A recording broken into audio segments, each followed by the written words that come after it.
Olá, povo abençoado de Deus, que a graça de Cristo esteja mais uma vez derramada sobre a sua vida, sobre a sua família, de uma maneira muito maravilhosa, que você possa estar vivendo coisas lindas em Cristo Jesus. Já quero pedir a você que vai dando aí o joinha no nosso canal, dando joinha no nosso vídeo, vai aí, se você não é inscrito no nosso canal, se inscreva, nos ajude a chegar a 10 mil inscritos.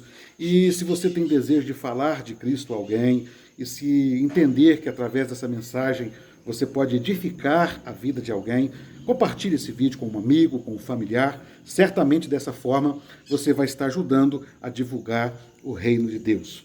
O nosso assunto hoje é muito importante, um assunto muito sério, muito maravilhoso, que nós vamos falar de como o pecado entrou no mundo, de como o mal tomou conta, às vezes, do coração do homem.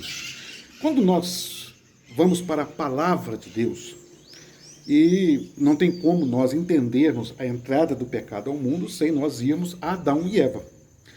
E ali começou a origem, né? O pecado original surge dali.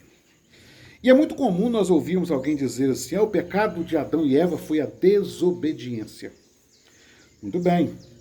A desobediência foi a consumação do pecado. Mas o que levou Adão e Eva a desobedecer a Deus? Orgulho. O orgulho é algo terrível. Vamos para a palavra. A Bíblia diz que estava ali Adão, Eva, vivendo a sua vida. Tudo estava perfeito na vida daquele casal, daquela família. E de repente alguém sussurra no ouvido deles, de forma sorrateira, de forma bem sutil, dizendo o seguinte: coma. O ato de comer o fruto daquela árvore era o ato de obedecer ou não a Deus. Mas a proposta que foi posta a Adão e a Eva foi muito forte, porque tocou no orgulho deles. Apesar deles não conhecerem o pecado, mas como vivendo na carne, eles já tinham nos seus corações o sentimento que é carnal, o orgulho. E quando a serpente disse assim, olha, se você comer do fruto daquela árvore, você vai ser igual a Deus. Naquele momento, o orgulho, ou alguém pode chamar de vaidade, mas o termo correto é orgulho, cresce dentro deles. Seremos como Deus. Naquele momento, consuma-se então o pecado na desobediência, dali entra tudo o mal da humanidade. E por que esse assunto é muito importante? Porque muitas das vezes nós percebemos que nós estamos vivendo momentos de orgulho em nós e achamos que isso não tem problema.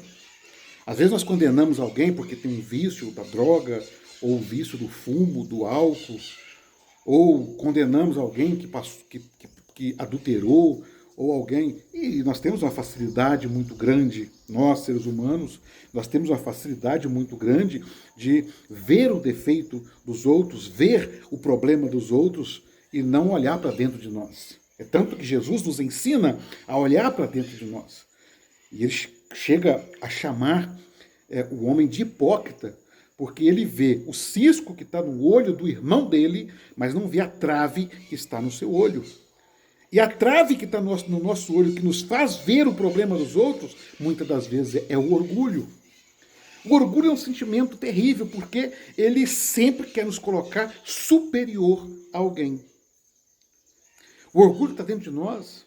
E às vezes somos cristãos e não percebemos que o orgulho está dentro do meio que nós convivemos. Eu costumo chamar do orgulho religioso, aquela situação de às vezes nós pensamos que nós somos melhores do que outras pessoas, e isso parte tanto como indivíduos, como também às vezes a próprio conjunto, a denominação, a instituição. Quando nós vamos perceber, o orgulho está mais presente no nosso dia a dia do que nós imaginamos. E às vezes nós achamos tão absurdo um pecado do vício. Às vezes nós condenamos ao fogo do inferno alguém que está preso num vício de um cigarro, às vezes que alguém que está preso em uma situação difícil, mas às vezes estamos tão cheios de orgulho e não nos importamos com isso, achamos normal. O orgulho é um vício terrível. O orgulho é algo que destrói os relacionamentos. Quantas famílias, esse orgulho de querer ser maior, esse orgulho traz a inveja, esse orgulho traz sentimentos que é muito ruim. Nós vemos o primeiro homicídio registrado na palavra de Deus, ele emana do orgulho, porque Deus aceitou o sacrifício de Abel e não aceitou o meu sacrifício. Cresce dentro de Caim aquele sentimento de inveja, que é o orgulho, porque eu não quero ser menos do que meu próximo, eu quero ser maior. E qual foi o exemplo de Jesus para nós? O contrário de orgulho, né, o antônimo de orgulho, é humildade. Enquanto a serpente seduz Eva com a proposta de ser igual a Deus, Jesus vem e faz diferente. A Bíblia diz que Jesus desenfeitou a glória do Pai, desenfeitou a eternidade, ele deixa de ser Deus e se torna homem. Ele se esvazia de toda a divindade naquele momento, de todo o poderio da divindade, e vem e se torna homem, como nós. Não tem humildade maior do que esta.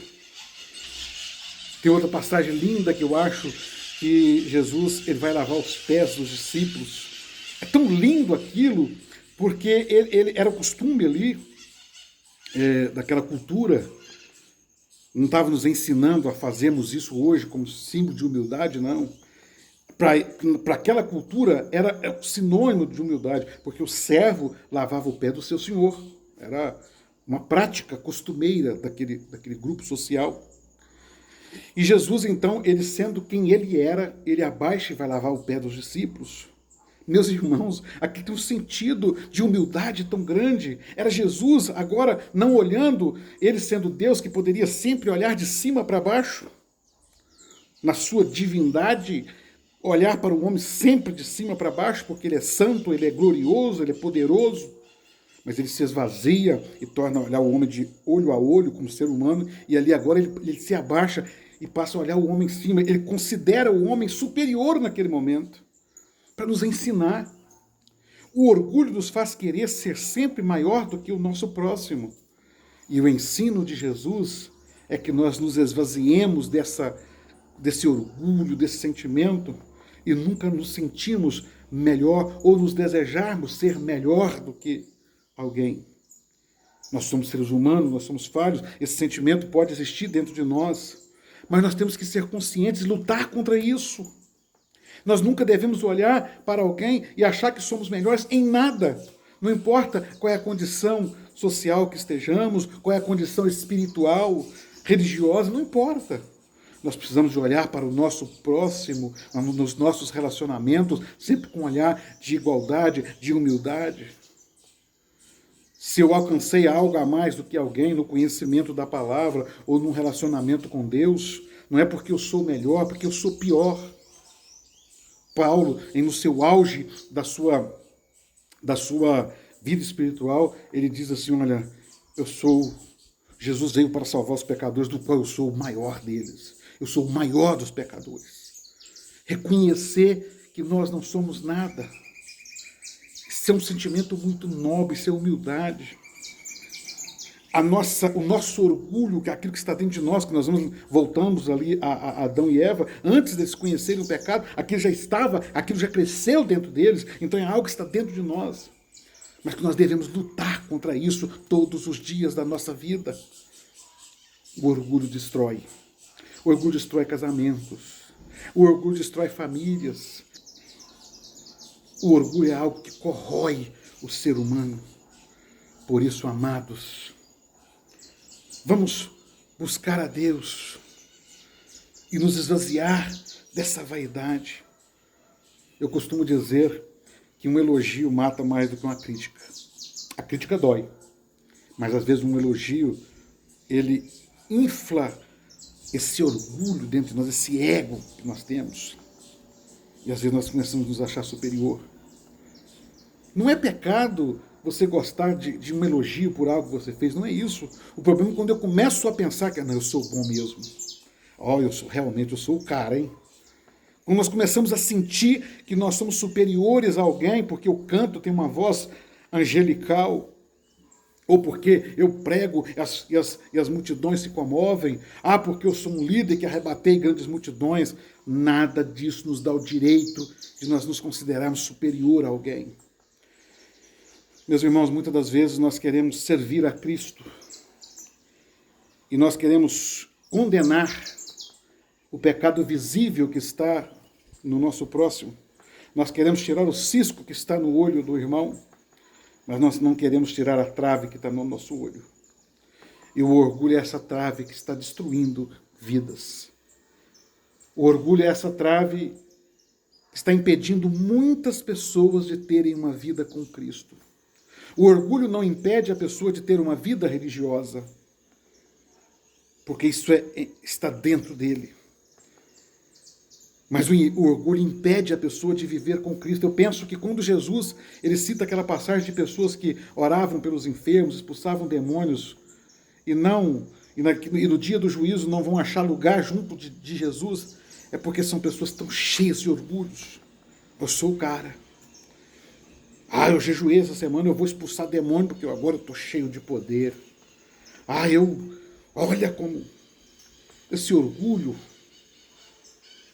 e vai levar muitas das vezes o homem chegar diante de Deus naquele dia e ouvir aquelas tristes palavras, olha, eu não vos conheço, apartai-vos de mim. Meus irmãos, mas é tempo. É tempo de nós entendermos isso. É tempo de vivermos algo real na presença de Cristo. É tempo de nós não sermos apenas religiosos. É tempo de nós sermos verdadeiros cristãos, de nos esvaziarmos das ideologias religiosas e nos revestirmos da palavra na sua simplicidade, no seu grande amor. É tempo de vivermos algo maravilhoso na presença de Cristo. Que esta palavra possa ter falado ao seu coração, e se assim foi, compartilhe esse vídeo com um amigo, compartilhe esse vídeo com a pessoa que você ama. Se inscreva no nosso canal se você ainda não é inscrito, nos ajude a chegar a 10 mil inscritos e dê o seu joinha. Que Deus abençoe a todos nós e até o próximo vídeo.